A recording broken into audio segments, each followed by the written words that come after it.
In today's lecture, we will see what you mean by internal field. When a dielectric material, a solid or liquid, is subjected to external electric field, each of the atom develops a dipole moment and act as a dipole and induce its own electric field. That means consider an atom. This is central positively charged nucleus around which electrons are distributed. That means effective center of electron coincides with the effective center of the nucleus. Because of this, what happens? The dipole moment mu is equal to Q into D. This becomes 0. But this is subjected to external electric field. That means when you consider a positively charged plate and another negatively charged plate, in between, if you place this, the electrons and positive charges get displaced. Because of this, what happens? Here, electrons and positive charges are displaced by a small distance d. Because of this, mu is greater than 0, because in the previous case d is equal to 0. Now d is greater than 0, hence mu is greater than 0. A dipole moment is induced. A dipole moment is induced means what? Here negatively charged particle and equal amount of positively charged particles are displaced by a small distance d. That means this is nothing but a dipole. This is the effect of external electric field on this atom. Now, electric field means you can observe here. In one side you have positively charged particle, other side you have negatively charged particle. When a dipole is formed, the same thing you are observing. Positive charged particle and negatively charged particles are separated by certain distance d. That means here each dipole produces its own electric field. So therefore, the internal field is nothing but it is the sum of external electric field and the internal electric field. So that means what? Here the sum of external electric field and the electric field due to dipoles. This sum is called internal field. So you can write then this one as EI is equal to internal field is equal to, if I represent E is the external electric field you have applied and E dash as the field produced due to dipoles, then EI is equal to E plus E dash. This is called the internal field. Now consider an array of atoms which are subjected to external electric field. One dimensional case I am considering now. So therefore let us you consider one dipole. This is the I am representing this one as X, that is the center one. So I can represent this as a dipole. So this is one dipole. This is Xth one. So now here on either side of which consider number of dipoles which are equidistant from each other. That means if I represent, this is the effect of external electric field. This is A1, this is A2. This is B1, this is B2. This is C1, this is C2. So here each dipoles are separated by a distance is equal to D.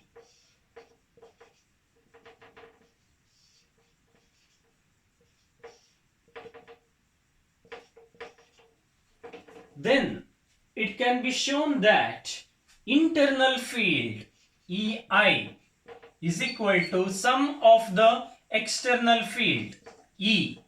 This is E is the external field you have applied, plus the field due to these dipoles. If it is, the arrangement is like this, then the field due to these dipoles can be shown as 1.2 alpha E into E divided by pi epsilon naught d cube. E is the external field you have applied, alpha E is the electronic polarizability, d is the separation between two successive dipoles. So this is for one dimensional case. For three-dimensional array of dipoles, it can be shown that internal field EI is equal to E plus gamma divided by epsilon naught into P. This is for the three-dimensional case, where gamma is the constant, P is the polarization, that means dipole moment induced per unit volume, epsilon naught is the absolute permittivity. So this is for three-dimensional case. Next, let us see what you mean by Lorentz field.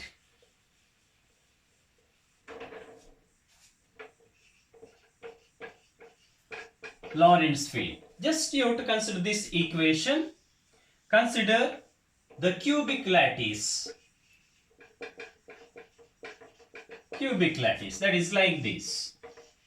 The structure of the atom is cubical in nature.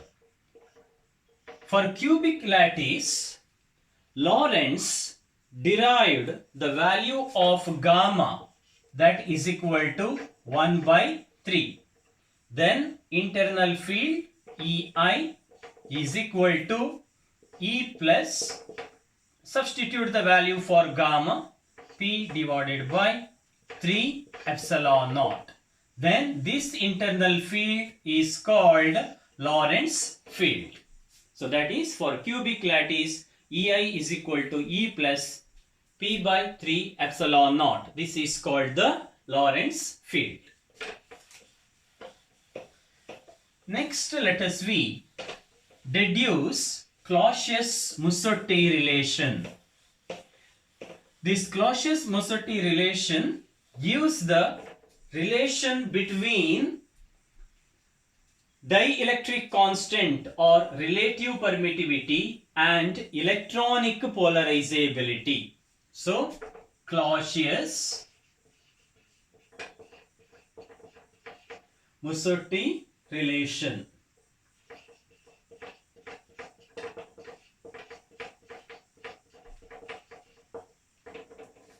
Let us start. Consider an solid dielectric material with dielectric constant is equal to epsilon r. This is dielectric constant. Let us you consider there are n number of atoms per unit volume. In unit volume, number of atoms present is n. That means when this is subjected to external electric field, n number of dipoles are created. N number of dipoles are created in the presence of external electric field E. Now, what is mu? Dipole moment.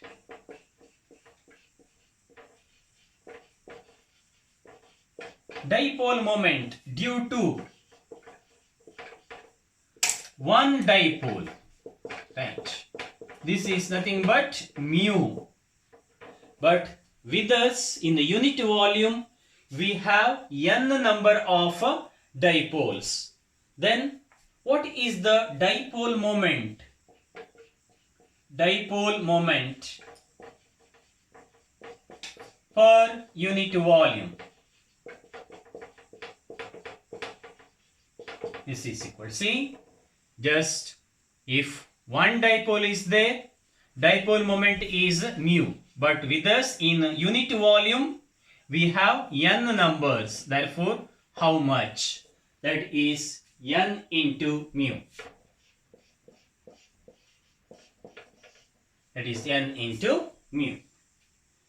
Now, what is dipole moment per unit volume?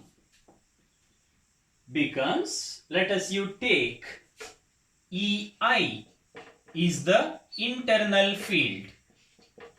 EI is the internal field. Okay. Then alpha E is the electronic polarizability. Electronic polarizability. Okay. Then you can write this one as dipole moment per unit volume. We have to write now. That is, when you are considering to this equation number 1, you have to write now as mu is equal to dipole moment is equal to alpha E into EI. So, in the previous video lecture, we have seen this. Mu is proportional to electric field. So, then mu is equal to constant into electric field. That constant is called the polarizability. Therefore, mu is equal to alpha E into EI. Now, you substitute this equation 2 in 1. Then, dipole moment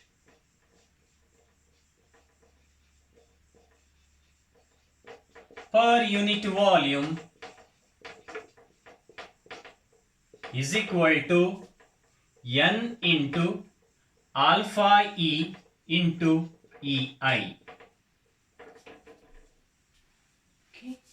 So, but what is dipole moment per unit volume? Dipole moment per unit volume is nothing but polarization. P is nothing but polarization. It is the definition of a polarization. Okay. Therefore, you can write EI is equal to P divided by N into alpha E. So, this is equation number 3. So, next again you have to recall the previous discussions.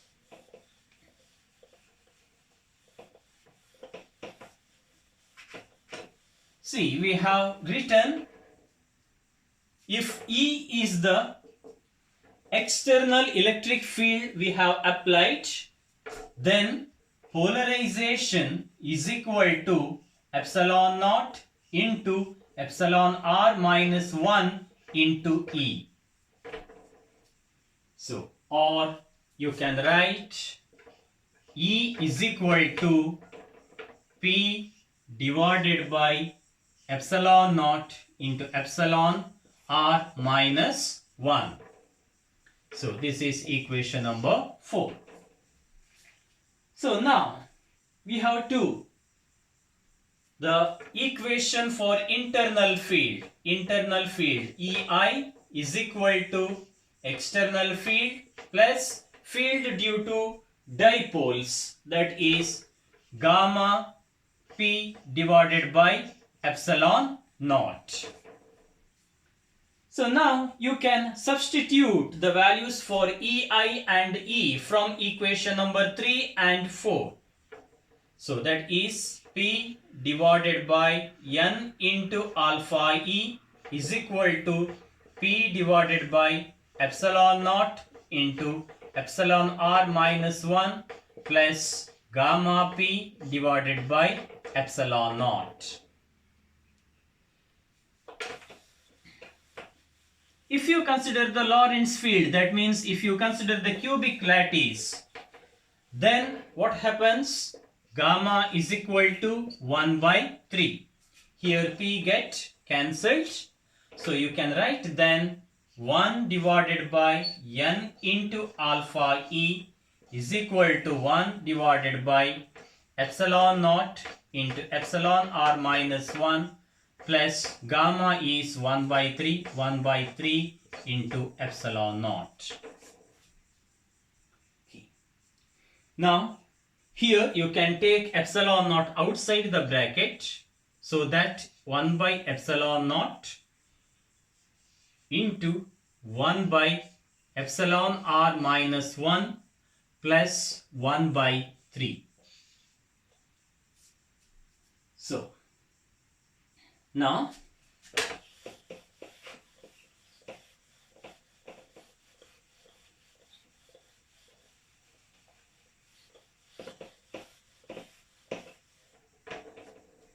that is 1 by N into alpha E is equal to 1 by epsilon naught into, take LCM, 3 into epsilon r minus 1, then it becomes 3 plus epsilon r minus 1. This is equal to 1 by epsilon naught into epsilon r, 3 minus 1, 2 plus 2 divided by epsilon r minus 1. So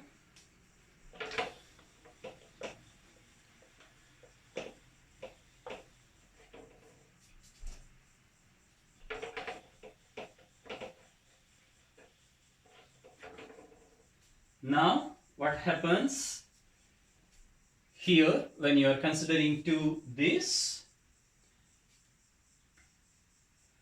1 by N into alpha E is equal to 1 by epsilon naught into epsilon r plus 2 divided by epsilon r minus 1. Just you have to rearrange this. Bring this epsilon r minus 1 and epsilon r plus 2 to the, here 3 is left out. It becomes 3 epsilon naught. So when you rearrange this, what you are getting, bring this one to the left hand side. Epsilon r minus 1 divided by epsilon r plus 2 is equal to N into alpha E divided by 3 epsilon naught. This is the required relation. This gives the relation between dielectric constant and electronic polarizability. This relation is referred to as a Clausius-Musserte relation.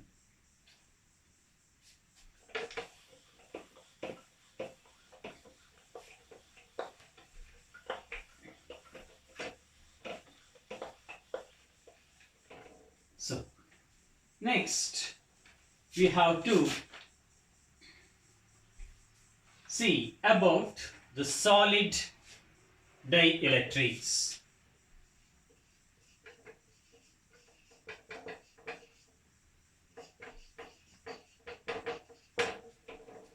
So, see, when you consider the examples like mica, porcelain,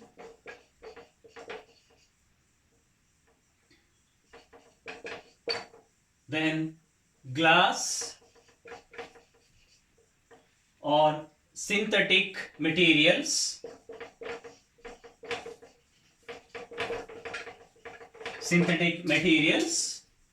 like plastic, these are all inorganic dielectric materials. Whereas when you consider cloth, then rubber,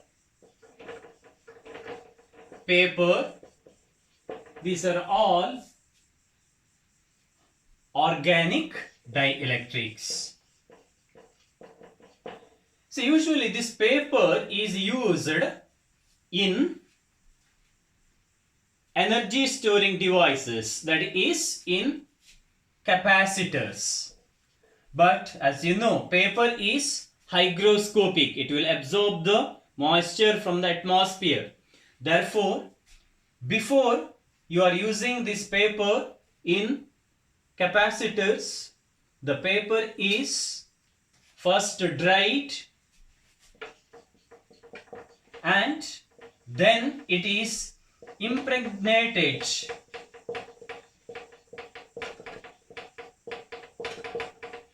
with mineral oil or vegetable oils. Then we can use it. So this is regarding solid dielectrics.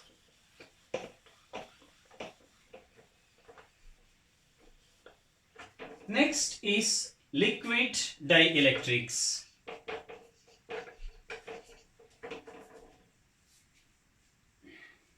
See, mainly this liquid dielectrics, for example, when you are considering to this, so the transformer oils,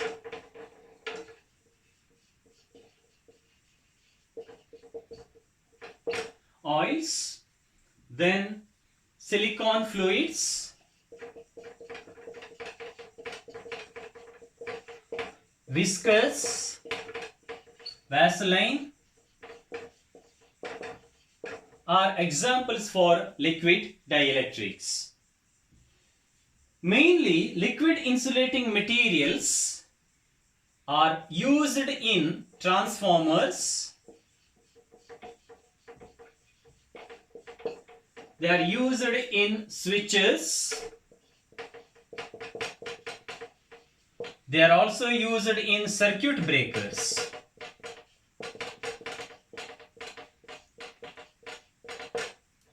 So this is just a brief information about liquid dielectrics. Next, third one is gaseous dielectrics. So, as you know, gases are good insulators. For example, air, nitrogen, inert gases like argon, helium, neon, etc. Hydrogen, carbon dioxide, etc. are examples for gaseous dielectrics. See, the common application you can, in our day-to-day life, you can observe is, see, this is the electric transmission lines. So, high current is flowing. So here we are all the living beings present. Between transmission line and us, this air act as insulating material. So, therefore, it prevents us from receiving shock, right? So, that is in our day-to-day life what we are observing, how this air act like an insulating material between us and the transmission lines.